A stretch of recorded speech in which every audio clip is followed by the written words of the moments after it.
guest today is Jay Bakker. He is an author, speaker, pastor, and his most recent book is with Jericho Books, and it's called Faith, Doubt, and Other Lines I've Crossed. So glad to have you on, Jay. Thanks. Oh, you're welcome. Glad to be here. Right on.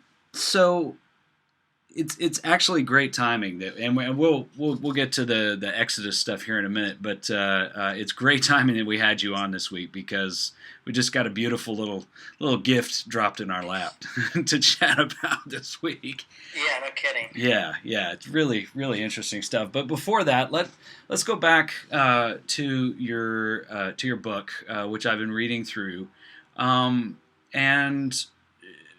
First, I gotta assume. I mean, of course, I'm guessing you don't have a lot of evangelical followers these days. My guess is you've kind of culled them out. Somewhat. I mean, I still have a few here and there. Do you? I think I have people who are loyal to my parents in so many ways that they still kind of feel connected to me. It's watching me grow up part of my life. Oh, okay. So yeah, I mean, I have a few here and there, but for the most part, no.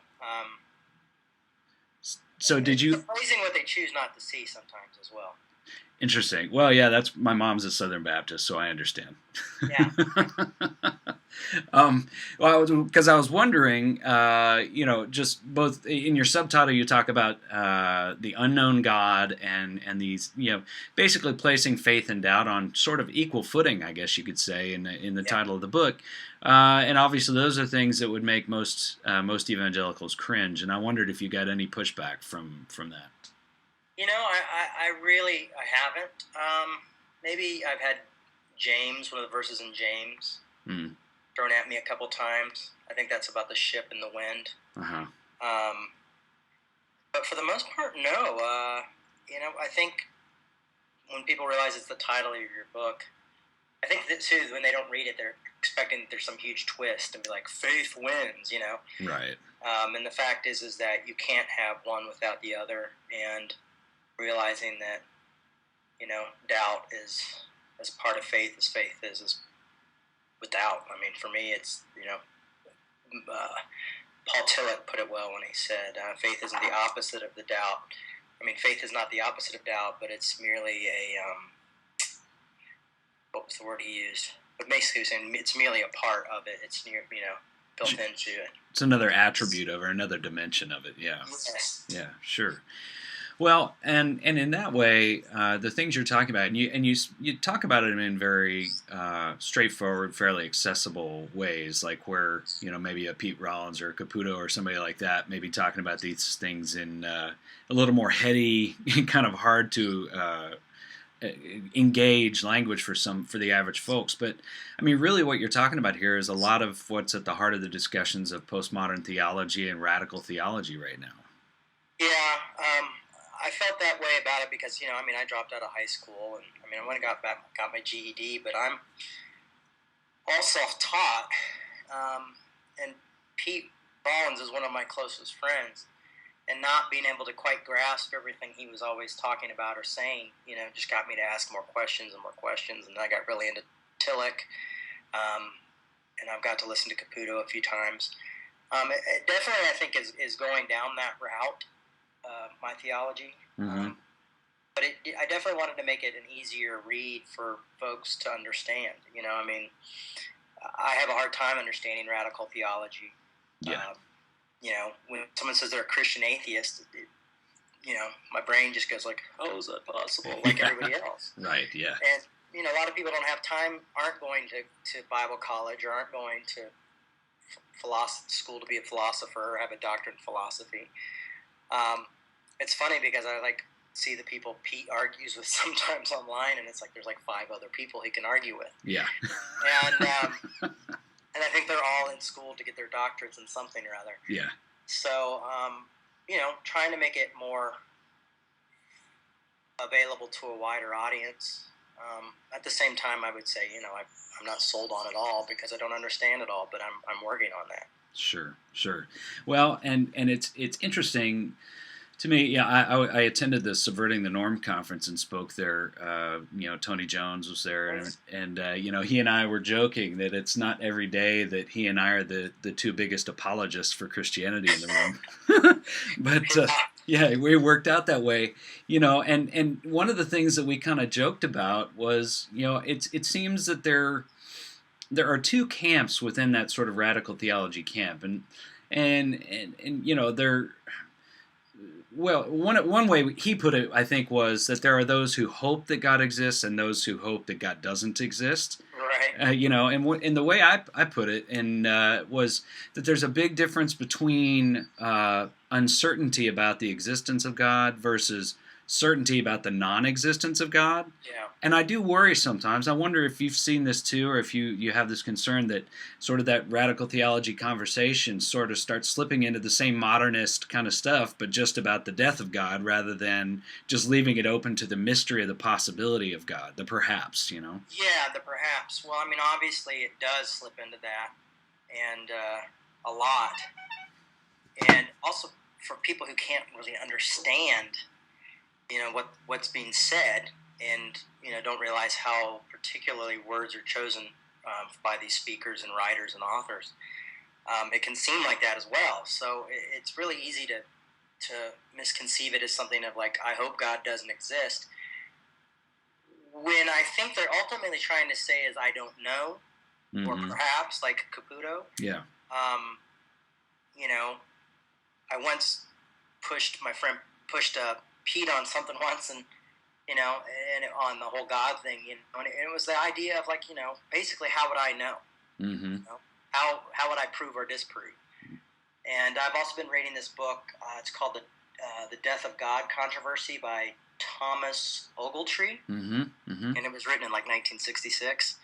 But for me, that's been the easiest explanation of radical theology, because you start to realize like, okay, well, even at least at the time, I haven't read a lot of Altizer. I only know what this guy's talking about in this book, but even Altizer doesn't seem like, at least if God is dead, God was actually alive at one point, which I find very interesting. Oh, wow. Yeah. I never thought of it that way. Yeah, it's an interesting point. Yeah. And kind of like the death of Christ was kind of God pouring himself into the world. So I find it, I continue to find it more and more interesting. Like I moved here to Minnesota, and so I don't get to see Piatt all the time, and I was like, I'm going to come up here and probably get away from all that radical theology, and I can't get away from it. I really do like it. I also like people like Maltman and whatever Bruce, the guy, more conservative writer. I like a lot of people. Yeah. I mean, I like to read Tillich a lot, but I also like to read Brennan Manning and Brian McLaren still. So I think it's important to have a message that people can understand, and that is obviously vital to their lives. If it's vital to their lives, they need to be able to understand it, because life is tough. And when you have, I think about Tony, and he's always like at like baseball games with his kids and hockey games and dance classes, and I'm like, how does and he's a brilliant guy, but how does he have time to think of a whole new theology? Yeah. No. And is there a need for that? Is there a need for like systematic theologies anymore? Or who's that for? Yeah. Well, you mentioned moving, and I do want to ask you about that. But before that, there's one other thing that I wanted you to kind of talk about, because I think a lot of folks who read the book would find this interesting. You talk about our different gods in this culture, and usually people assume when you bring that up, it's like, oh, it's the god of materialism, it's the god of sex or whatever. But you take it a different direction. I wonder if you could kind of talk about that a little bit. Well, I mean, it's one of those things where I get really tired of hearing the idea of the god of sex, or the god of I mean, we hear that in sermons all the time. Yeah. And kind of the idea with the book is the different gods we have, or the angry god. I hope this is the part of the book you're talking about. Yeah. We have the angry god, and then the easy peasy like wish fulfillment god, Is that the chapter you're talking about? Yeah, yeah. Yeah, and so we've just created these, like, gods that save us out of these horrible moments, or God who gives us a a parking spot, and that's kind of what I like about radical theology, is the fact that it's the point is like, what does God mean to you? And I thought it was interesting that some of them were saying that there is no real meaning behind the word God, and so they kind of had to step away from it and follow Christ. And I think if you follow Christ, you're not going to think that, why did God not give me that parking spot, or why did my car break down? But we've kind of made like Jesus's daddy, like this like either really horrible tyrant of a father, or this like kind of like magic genie. Yeah. Which is, I think, probably a reason why we kind of need to focus on Christ a little bit more if Jesus is God.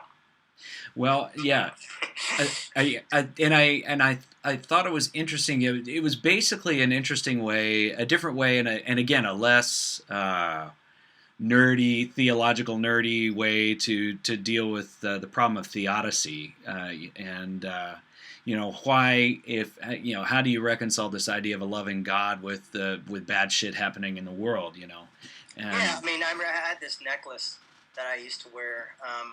I think Piatt stole it, but it's of a ship, and I bought it because I remember one time I said something about, oh, this seems like a God thing with Piatt or something, and he's like, yeah, well, what about the guys out in the ship right now who are sinking and praying to God to save them, and they're all going to drown, And I was like, oh, give me a break. But at the same time, it made a lot of sense, and so for a long time, I would just kind of wear that little necklace and look at it, and kind of to keep a perspective, that I just, in that way of this, this kind of wish fulfillment God, or this God that allows bad things to happen to people, to me that God is dead, because I haven't seen that God show up in places where that God should have or shouldn't have. So, well, and good riddance, I think. Yeah. So I agree.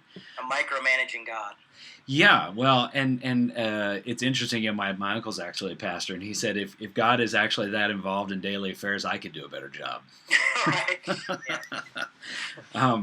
A bold statement, but a good point, I think. Yeah, no, a very good point. Yeah. So, all right, now you started this church called Revolution in New York, and it actually started in Arizona. Oh, Arizona. Okay, sorry. 1994, a long time ago. Wow. Okay. Well, what caused you to decide to start a church instead of maybe walk away from the family business? I mean, the first thing was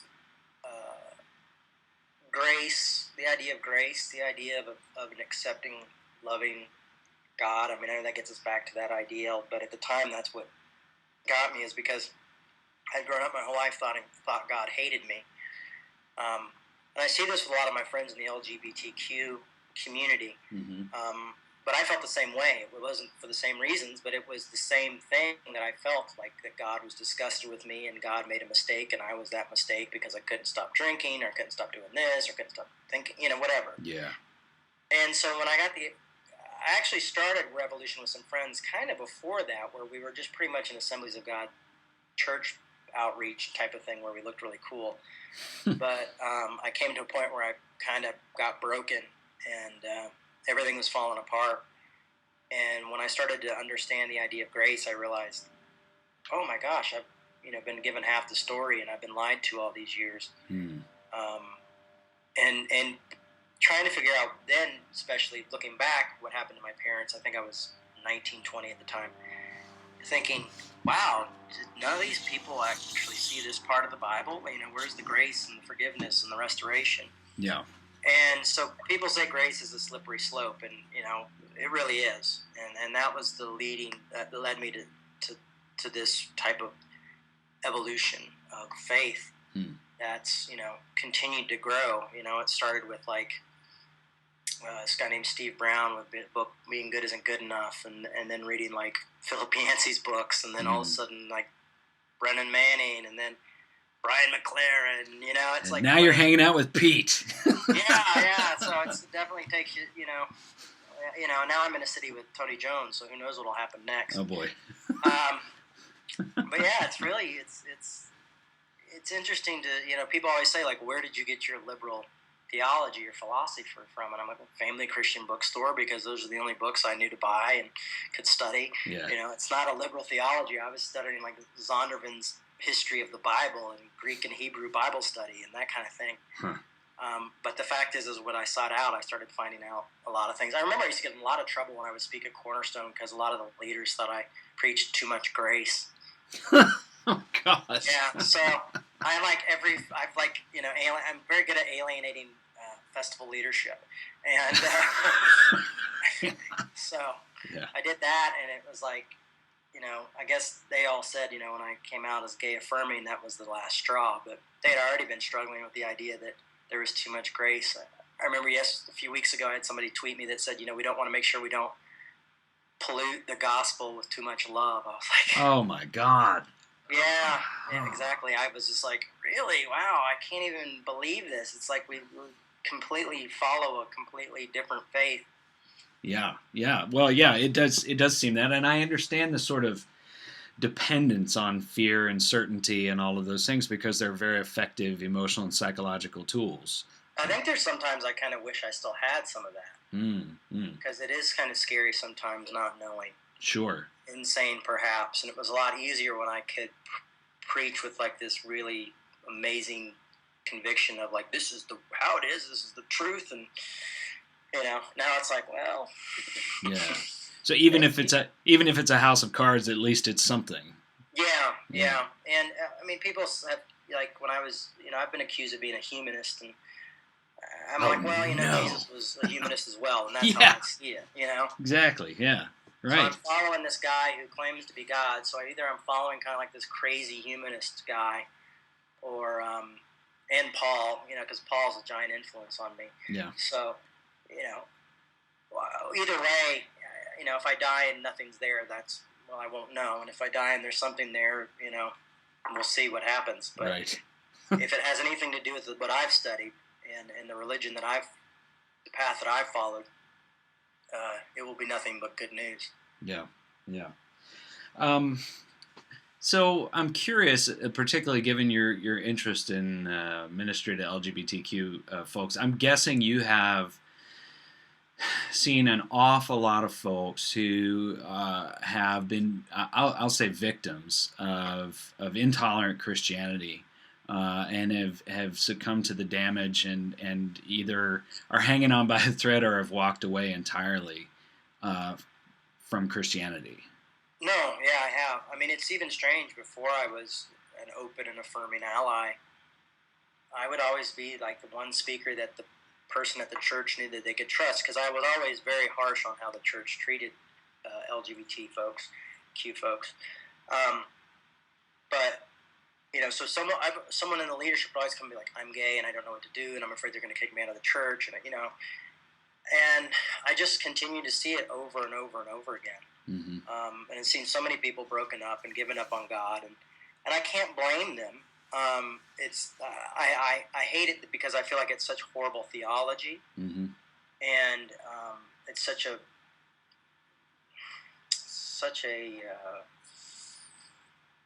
I mean, I guess it's just a horrible theology and maybe like a sixth grade understanding of the Bible, and it's such a literalist idea of things, and it really bothers me because I hate to see people driven away by God because of other people's really horrible, hateful theology. Yeah, it's really a pet peeve of mine, and so honestly, I would too. Though, if I believed what the other people were saying, I would too.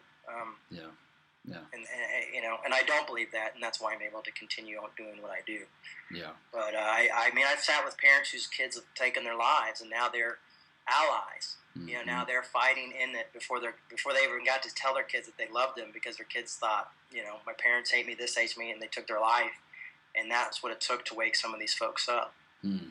I did have something really cool happen though. We started Revolution here in Minneapolis on Mother's Day, and a person came in and after service came up to me and said, listen, I was at the Mother's Day service with my mom today, and the church started talking about we had just had the amendment that passed here for marriage equality. I don't know if it was an amendment, but whatever happened, we got marriage equality here in Minneapolis, like literally a few weeks after I moved here. Yeah.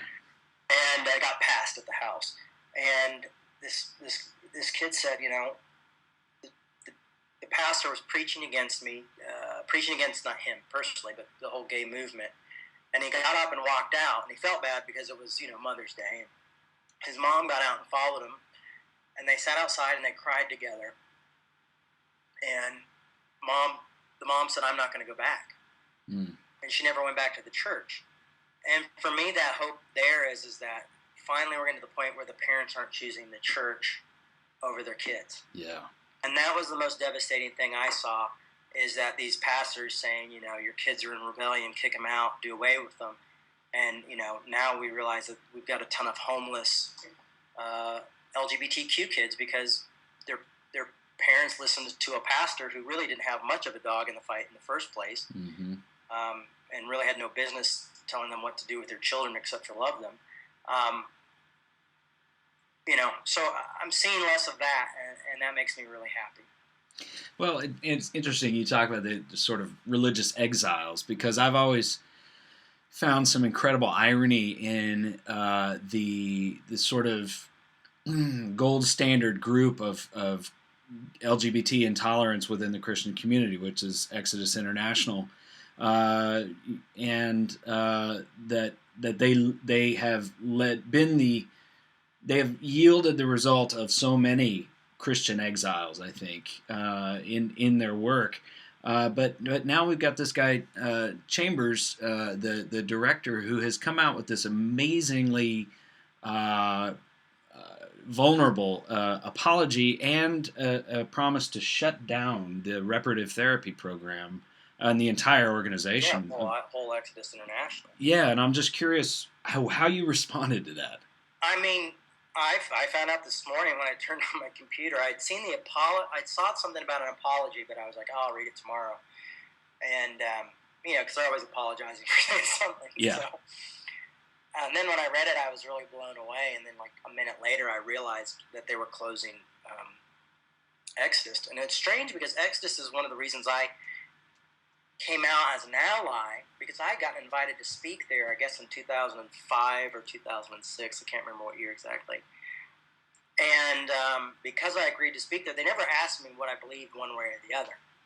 They just asked me to speak. And at the time, my dad always told me never to say no to a speaking engagement. And I wasn't really sure what Exodus was anyway. So I was like, sure, yeah, whatever, I'll come.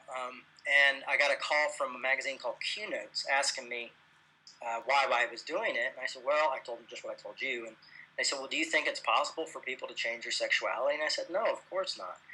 And they're like, well, where you're going, they think that's possible. And I was like, yeah, well, I guess we'll have to agree to disagree on that. And I whatever. Well, they printed it, I guess, a day or two later, and I got a call from the three head guys. I think, was it Alan? Is the one guy? Yeah, Alan Chambers, yeah. Yeah, Alan Chambers, and two other people calling me saying, you went straight to the enemy. What did you do this? And I said, they called me, and they said, why didn't you tell us you had these beliefs? And I'm like, you never asked. Mm-hmm. And, they kind of figured I was just some seeker-sensitive person. And so, yeah, at that point I had to make the decision. I was like, man, I've been walking the line way too much. I need to just come out and affirmation. So they handled it well. I mean, they still paid me, which I thought was really amazing. And I think they've handled the apology well. I'm extremely pleased. I think for the evangelical church, this is a big day in history for folks who are involved in the LGBTQ community and Christianity. Yeah. Because I think we've seen this is the biggest. I mean, for a lot of people, this is like, oh, this is a small thing. For a lot of people in the evangelical church, this is the gold standard. That's right. And the gold standard has said we failed and we can't do it. Yeah. And it's what we've been saying all along is this doesn't work. I mean, I've had people come to my place and tell me, well, I'm ex-gay and how dare you? And I said, listen, I can't tell you what to do or what not to do. I'm here if you ever need me. And then, a year or two later, people come back and say, well, I'm out now and I don't know what to do and I don't have a place to go. And I'm like, well, you have a place to go because we're here. Right. So I haven't seen the ex-gay movement really work well. I mean, there will be people who will argue it for a long time, but yeah, this is a big day. I mean, I feel like it's, just huge. I remember when that church in Chicago, what's that big church in Chicago? I can't try to remember the name of it. I don't know. But they used to work with Exodus. With Exodus, yeah. And they let Exodus, they stopped affiliating with Exodus a couple of years ago, and it had been one of the churches that Bill Hybels' church that we had gone and met with on the Soul Force American Family Outing, where we were trying to get families from LGBTQ Christian communities to meet with families of non-affirming communities, which was probably one of the hardest things I've ever done. Bill Hybels did meet with us, but no one brought families, barely anybody. Yeah. And half the pastors wouldn't meet with us, even though we planned this thing a year out. But so I remember when that happened, I started seeing a change. Mm-hmm.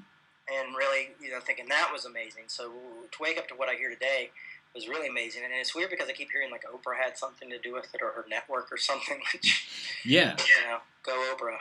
Well, yeah, I guess it was like a years-long conversation back and forth that he and his wife had been having with Lisa Ling from the Oprah Winfrey Network. Okay. And I think she's just kind of, and as I'm sure you're aware, once you acknowledge the humanity, you see the whites of the eyes of the person in front of you. You see their heart, you see their soul. It's really hard to deny that humanity anymore. And at that point, agendas generally tend to fall short. But I see all these families, who folks who adopted kids or had their own kids, but in the LGBTQ community, and when you see something like that, it really starts to affect you. When you start to see families that people are trying to tear apart because of their religious bigotry, is really that shakes me to the core. It really makes me angry.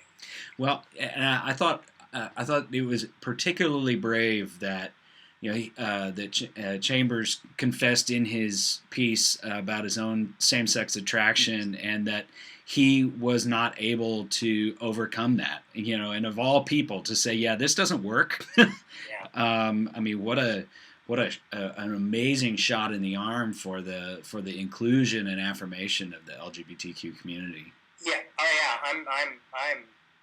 Yeah. I think it's great. I think what he did was brave. I think it's very hard to tell people you were wrong, and for how long. I mean, if you think about how long this ministry's been around and that they're closing it down. Yeah. Is amazing. I mean, I wish it would have happened a long time ago. Yeah.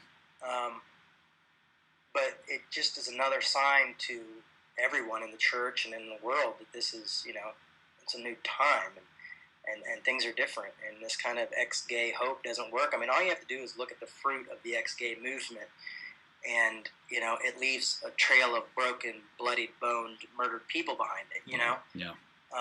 It doesn't work, but for some reason we don't hold the same standards to that. And the evangelical church, you don't necessarily sometimes have to have a program that works as long as it's successful. Yeah. Well, thanks, Jay, for coming on the show. I could talk a lot longer, but I appreciate the conversation. And it's Faith, Doubt, and Other Lines I've Crossed is the book. And where else can people find you online? RevolutionChurch.com. I'm on Twitter. I'm on Facebook, just my name. And jbaker.com. Cool. So there you go. Right on. Well, good luck with the new church, and don't let Tony Jones, bring you down too much. Yeah. I'll try. All right. Thanks, man. Yeah, you're welcome. All right. Peace.